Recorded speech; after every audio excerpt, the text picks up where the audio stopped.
Good day to those listening and those watching. I am Garrett Pedler, and with me is Nada Kovinich. Together, we're your Small Town Realtor Podcast. Make sure to like, follow, share this episode, and of course, drop us a comment on your takeaways from this episode. We appreciate you being here and hope you enjoy this episode. Do you think work-life balance actually exists in real estate? That is what me and Nada are here to talk about today.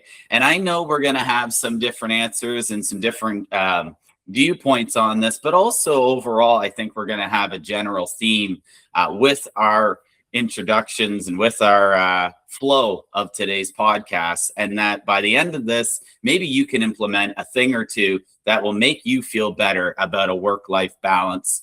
And I know one thing for me, just to pop off the start, is really a morning routine. And so, Nada, give us our next phase. So I'm sure you hear this all the time, Garrett. People get into real estate and they say to you, I'm looking to have a more balanced schedule. I'm looking for more flexible hours. I'm looking to have just a better life. And that's why I think real estate is a great career for me. Well, that is absolutely unrealistic. You are dictated by your client's schedule. It doesn't work that, I don't want to work after 5 p.m. That doesn't happen. You are always on call, always on the job. You are always working.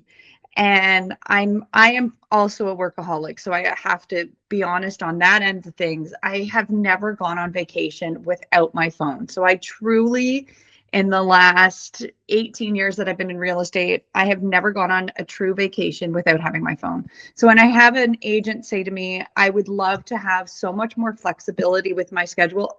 Yes, there are some moments where we have some flexibility and we are able to dictate our schedule in some ways. But in a lot of ways, your schedule is dictated by the people that you're working for and what their schedule is like. You're working off of their schedule. You're not working off your own schedule. Absolutely. And I think this is a really interesting because, I like to think I have some work-life balance. And I'm sure Nada would say that she has a work-life balance, but mine and Nada's are totally different. She has kids and I don't have kids. So there's different things that we balance in life. So don't be hard on yourself. It's all a learning process throughout this whole process of trying to find that perfect equilibrium. And what makes it even more difficult is you guys, the listeners, are probably a small town realtor, is being in a small town, unlike the city. You can go to hockey and probably not have to talk about your business and probably don't run into somebody you might know, or the grocery store, or, restaurants or community fundraisers. In a small town, you're always on. There's a good chance one of your clients is at one of these events. And so you always feel that on. And even in a small town, a lawyer wouldn't feel like that, or the local accountant might not feel like that. Never, we really, in a small town, that feeling of never being able to really turn it off, it is true. And I think to a greater impact and feeling than the large city realtor is feeling in their day-to-day life. And so, that's what makes it just a little bit more difficult for us small town realtors to try and find that work-life balance that everyone's dreaming of, making it a little bit more difficult. I have to say one little story here, because I will say you do always have to be on. I pick up my daughter from school every Tuesday, and every Tuesday, even though we're going to a horseback riding lesson where I go and I change at the barn, I'm always dressed when I pick her up as though I am going to a listing appointment at school, because I want to make sure people know I'm working. I don't know what it is, but I literally will. Even if I leave home to go pick her up at school, I will make sure that I'm still dressed in my work attire versus being in the yoga shorts and, a t-shirt, which is what I change into at the barn, and running shoes. I'm in heels and a dress or whatever it may be to pick her up, because you're always on. And that's one of the things that's really interesting with this job. And we do have different seasons of whether we're working as much or a little, or where you have a little more time and a little more flexibility. Like in the winters, we have a ton more flexibility.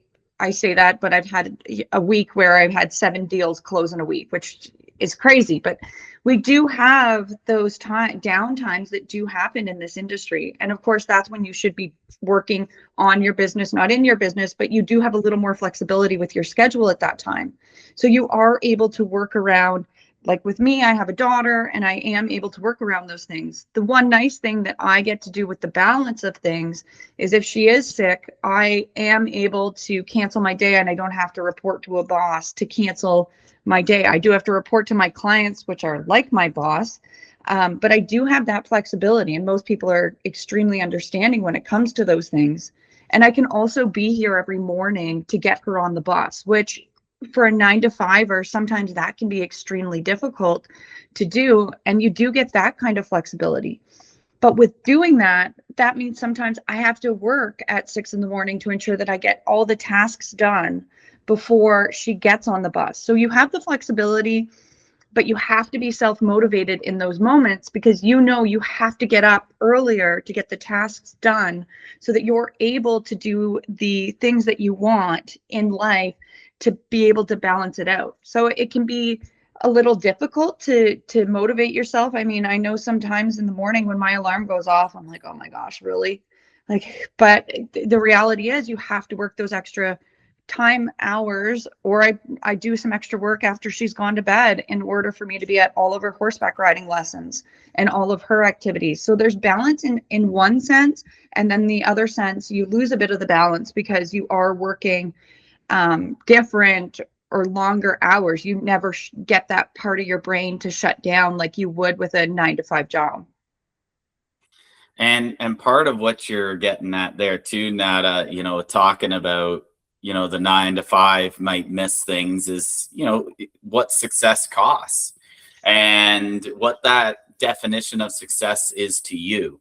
And what are you willing to let it cost you? Are you willing to make it, that you miss a family event or your stress levels get higher? Maybe you got to miss your daughter's dance recital because X, Y, and Z, and you got to make it happen. And just, being part of a team is a great way to try and avoid that. You can say, hey, teammate, can you please do this so that I can be at a very important thing for my family that I really don't want to miss?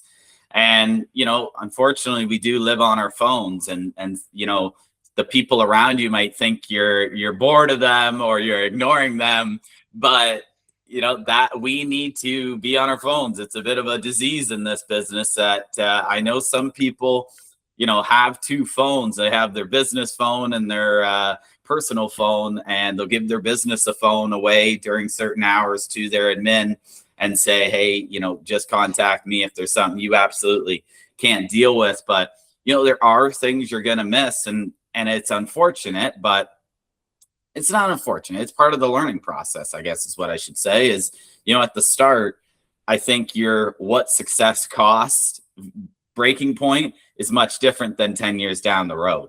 At the start, you'll literally drop everything and let that real estate consume you. And, hopefully you can make a living in it and be successful in it. But, what you'll find pretty quickly is 2, 3, 4 years in going, wow, I haven't hung out with my best friend in 6 months. I haven't seen my niece that lives an hour away in 6 months. And you start realizing, thinking about what you missed. And that's when it really makes you rethink, okay, I got to change the way I'm doing my business so that I'm not having this thought every 3, 4 years about everything I'm missing, because you know what, you do only live once. You better make the most of your time here. And that niece or that daughter or that son, I mean, they're only going to have their first time throwing their skates on and tyke hockey season once. That's not a repeat. I'm sure Nada, to see your daughter on the horse for the first couple of years, that's something you would never want to miss. So, there's things that you got to come to terms with. I will not miss. And really a big implementation, I would say, is put it in your calendar. Make it an appointment.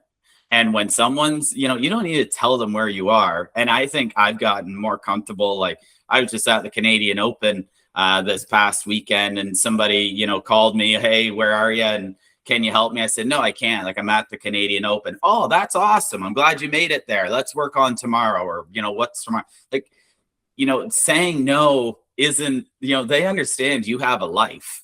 And if every time they call you and you just drop everything, they might start getting worried about you. I know it sounds crazy, but it is true. At least a client that cares about you, So, for me, like, golf is a hobby that I don't want to give up. That's a hobby for me that I really love. I'm not very good at it, but I love it. And, like, during that crazy COVID market, there was like a 2-year stretch. I maybe played 10 rounds over 2 years. And I said to myself, that needs to change. I need to be doing a thing or two that makes me happy on top of the real estate.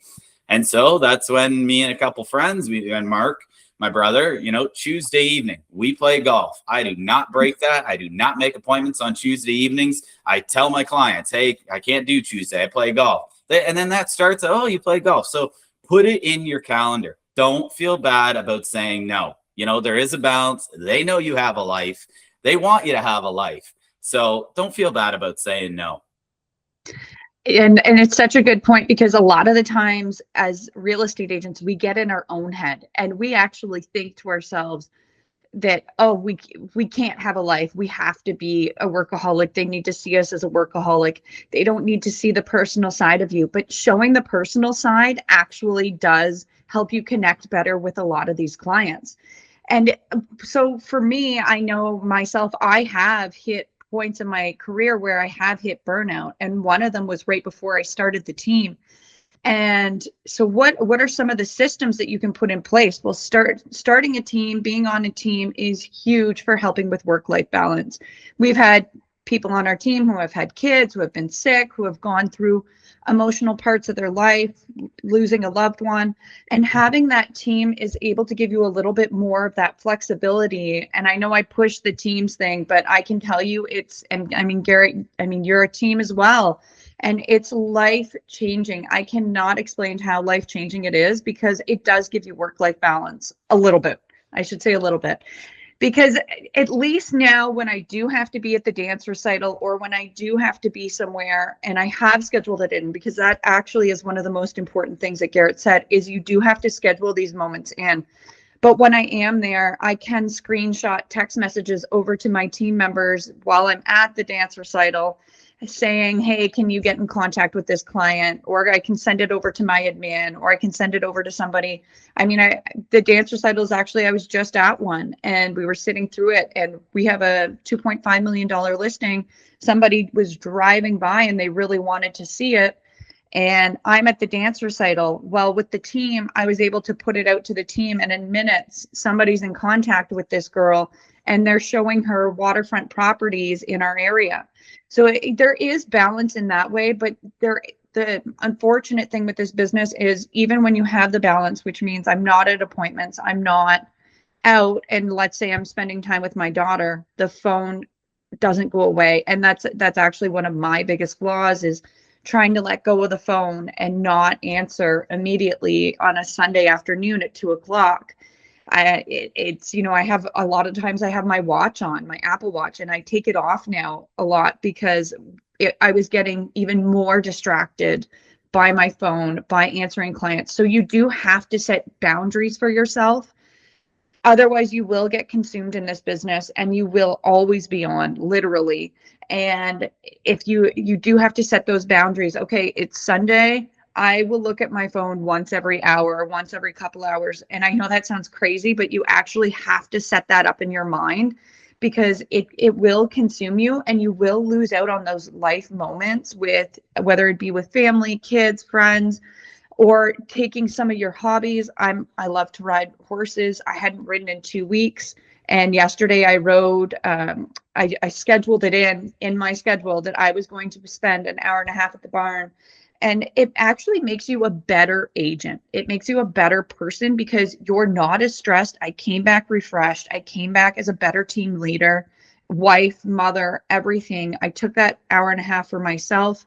I was able to do something without focusing on the business. And it really makes a big difference. So you have to schedule those things in, because burnout is realistic in this business. I have faced burnout. I've had it. And I am telling you, if you don't take those moments for yourself and ensuring that you schedule things in for yourself personally, you will face burnout, and it will affect your business, affect your family. And you need to ensure that those moments are taken to have better work-life balance. Absolutely, Nat. I love your Apple Watch comment, because I had it for a couple of years, and yeah, I was, you'd be at a showing, and I try to turn off, your social media notifications, and then because at first I was literally, looking at my watch, every 20 minutes, because you feel a buzz, you think, is that a text, a call? Oh no, it's Facebook. Okay, we need to turn this off, and then yeah, like you say, you just have this piece of technology that you can never really feel a sense of relief, or a sense of, breathing out whatever's going on, and just being able to focus on what you're doing. So you have this thing, you can't turn silent on that. It's going to still buzz, and you're going to feel that. So I love that comment. I think we can lie to ourselves a lot. We can be really good liars to ourselves. And, I'll slow down after this year, or after this deal, or after I hit that goal, or after I hire someone. The finish line keeps moving. And I truly think this is a different balance for everybody. We all have different things going on in our life. I think everybody needs a hobby, and you need to make a priority of that hobby. And you need to make a priority for your family and your kids.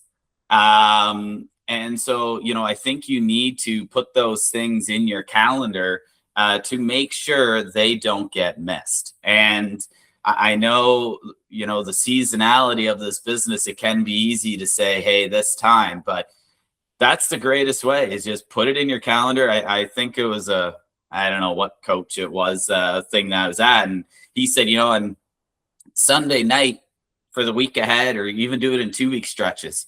Okay. Put your personal stuff in first. That was his step number one. Put your personal stuff in. And, if you don't do what makes you happy, well, then you're not going to be coming off as a happy, energetic, excited to be at your job person. I mean, this is almost advice for any line of work you're in. But in real estate, where you're working around, in residential real estate for that matter, you're working around a lot of other people's 9-to-5 schedules, that before 9 and after 5 p.m. tends to be your more busy times. But let's be honest, more after 5 p.m. because not many people want to go for a house showing at 8 a.m. So, really, really putting those nights in. Don't take all 7 nights off. But, really, if it's a couple evenings a week, take that off. And I know there's some teams that will, each member, I think there's 4 of them in the team, each week, 1 day a week, you are off. Do not bug X on Tuesday. That is her day off. And Wednesday is his day off. And that's a way that team says, hey, that's how we feel like there's a work-life balance, is 1 day a week. Doesn't matter. Now, you might still get another day off, just coincidentally of no appointments or what have it be. But, if you keep letting that finish line move and that goal ticker move back, you're going to keep forgetting about yourself, and you're really going to just consume yourself in real estate. And, that is a quick way to finding burnout, and it's going to hurt your progress of moving forward. And, I think me and Nada, our big goal is talking as if we're in this for the long haul. This isn't a 2-year, 3, 4, 5, absolute hammer down and get out. No, this is a lessons for longevity in the business. And after 30 years or whatever many years you want to be in real estate, that you're happy and you feel like you lived a fulfilled life along that path of selling a lot of homes. And I think it also, and this kind of draws into one of the things I wanted to talk about, is the longevity of the career. You have to not always make it about money. So if you're giving away a deal to someone so that you can have a little bit of work-life balance, don't think about the money that you're giving away, because that will entrap you into only thinking about it financially. Think about what you're getting back, those moments, that time, everything. I know as a team lead, when I first started giving out, I give out my buying ends. And when I first started giving out my buying ends, I sat down one day and I started calculating how much I was losing, in a sense, from giving out buying ends. And then I actually realized how much I was winning. In a way, I was winning time that I had never had. I was getting back things that I never had before. So whether it be that you are a team lead and you start giving out ends, or if you're just an individual agent and you're going on vacation, so you're going to be splitting the deals with another agent, or whether you're hiring admin for the first time and getting an admin hired and having that time back. Time is money in a sense, but also money is time. You can't buy more time. There is no way that you can go out there and say, I want to buy another 2 hours. I mean, there's a movie on this. You can't buy time in this life that we have. So if we're sitting around and you're only thinking about the money that you're losing on these deals, and I had one agent, she's done very, very well. She's become very successful, and she wanted to take 2 trips in a matter of 2 months. And she hemmed and hawed and started only thinking about the money. But for her, it was the mental reset that she needed. So I had to say to her, you have to stop thinking about the money, because you're about to burn out. And if you burn out, you're not going to make any money for the rest of the year. So take that time, let the other agents handle it. Don't think about what the money you're losing on those deals. Think about what you're winning. What you're winning with your family, what you're winning with a mental break, what you're winning with traveling the world and seeing the world. So whenever you're sitting back and you're thinking, oh, I hate to give this away, well, you're going to really hate yourself for not taking those moments to be able to have that balance in your life. Because this job, again, it can consume you, and you can end up only wanting to work if you become very addicted to it, because it can become addicting in a lot of ways. But you need to make sure that you're not focusing on the money, you're hiring out when you need to, and you're also giving away those leads when you think it's going to be beneficial for your life. Absolutely. I love how you touched on you can't buy time. And you can work a little harder down the road to find more money, to put another deal together or something. So what is that movie, Nada? Do you know off the top of your head? I can't remember what it was called, but they have it on their wrist, the time on their wrist, and they would buy the time. It's with Justin Timberlake. It's a really Google Justin Timberlake time movie, and I guarantee it's going to come up. It is so good. Yeah, I have to look that one up. If a new agent asked you how to achieve work-life balance, what would you tell them? I'll let you go first, Nada. Sure. I definitely think work-life balance is not realistic in your first 5 years of building this business. 3 to 5 years. You have to give up time in order to build the business. And once you've built the business, I definitely think you can get a lot of that work-life balance back.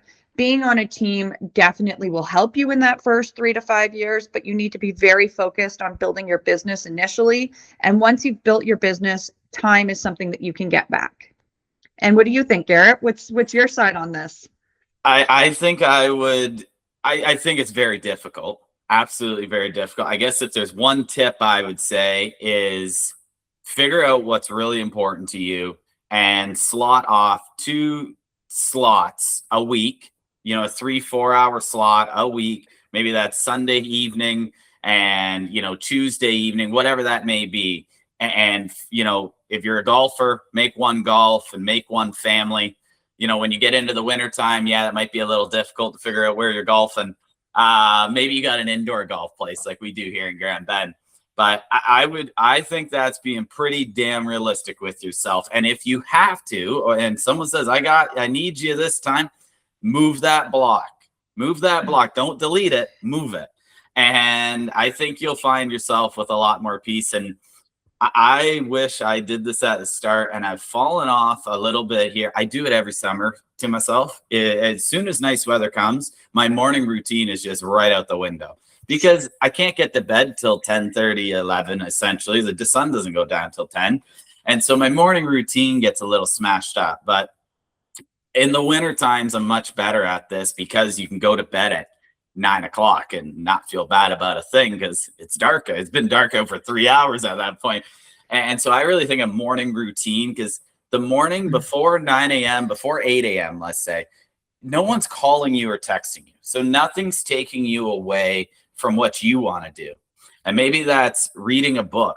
Maybe that's going for a walk. Maybe that's hanging out with your kid before school. And those 2-3 hours before 8, not everyone's a morning person, but, say you get up at 6, there's 2 hours of every day, 6 till 8. You can do whatever you want. Go to the gym, make yourself a good breakfast. Like, I'm a firm believer of get yourself some good food before you get to the office, because if you're sitting there just surviving off of coffee, you ain't going to be provided much by noon. So, I really think a morning routine for an early agent is a really critical thing, so that you can, start every day the same way, good food in your stomach, whatever made you happy in the morning, whether that's reading, hanging out with your kid, a walk, whatever, and then tackling the day ahead. So it feels like you have some consistency every day. Yeah, I think a morning routine is huge. I will agree with you. The silence in the morning, it's when I always say I can get more done before 9 a.m. than I can get done the rest of the day. Yeah. And I don't have kids, so it is much different for me. And I know my brother, Mark, who's he has 3 kids, and he can't get to work because that's just how they've, she's a teacher, so she needs to get going first thing in the morning. So he never makes it till, say 9:30, which still a good time to get to the office. Yeah. Some realtors, you won't even get a hold of them before 10. But what's something as a parent, Nada? I'm sure there's lots of parents listening to us, and maybe soon to be parents. What would you say to them that are in the real estate industry? What was something you would suggest to them to help them with a work-life balance and all the new fun and excitement of motherhood? I would definitely say take those slower mornings. I also am in for 9:30, which I feel is late in my mind, but I'm just that type of person. But I think take those slow mornings. I get my daughter up an hour and 20 minutes before she gets on the bus, and we don't have a single argument, and our lunches are ready, and we're not rushed, and we're not out the door. So I think getting up before they get up, and so that you can get your work done, so that you're not focused on all of those things that you need to do. Take 30 minutes, get up before they do, then have a slow morning with your child or both your kids, whether it's daycare, bus, school, whatever. And then from there, I think you've got to take 30 minutes to yourself. And what I do is once she gets on the bus, I take a 30-minute walk with my dog, who also comes to the office. And then I'm ready. My brain is ready. When I walk into that office, I've had all of the thoughts and everything that I needed to deal with in that morning is gone. I've had a great morning, spent good quality time with my daughter. I feel good about it. I feel good about having some self time, whether it be the walk or I'll work out at home. One of the two, whatever it be that morning. And then when I get into the office, my mindset's ready. I do agree with you, Garrett. A breakfast is huge. Moms on the run. I know this is going to sound crazy, but for me, it's a turkey patty, with mustard on it. I don't have time. I have an egg and a turkey patty. It's probably the worst way to describe it. I usually eat it as I'm driving to the office. I wish I would slow down and have that good breakfast sitting down, but it's an easy on the go breakfast. And I do think that those are key parts, is having that mental break for yourself, 30 minutes. I don't care what it is, but I find once I have her on the bus off to school, and if you can take that extra 30 minutes from that, you've done all your tasks for the morning, and then you take 30 minutes to yourself, I show up happy. And when I show up happy, my agents are happy. If I show up cranky, the whole office feels it, they sense it, they know it, my clients know it. I'm more patient. The more patient I am, the better my clients and my agents perform. When you say turkey patty, do you mean a piece of female bacon, or no bacon? Like a turkey patty that you would have, like a hamburger turkey patty. I know what you're talking about. The Farm Boy, I get them at Farm Boy. They're lovely, and every morning I air fry them, 4 of them, so that I have a couple for the week, and off I go with this turkey patty with mustard on it. Love It's it. my signature breakfast. Hey, a little protein. I won't give you a hard time in that. I was just understanding what the turkey patty was. Yeah, Okay. so that Okay, folks. Well, thank you so much for another awesome episode and being here listening with us. Please share, follow, like, comment, and give us a little hint of what you thought about this. And if you have some tips of your own for what makes you feel better about your work-life balance, and maybe you think it's not possible and you're allowed to have an opinion too. So leave us a comment, like, share, follow. Thank you so much for being here, everybody. We'll see you in 2 weeks.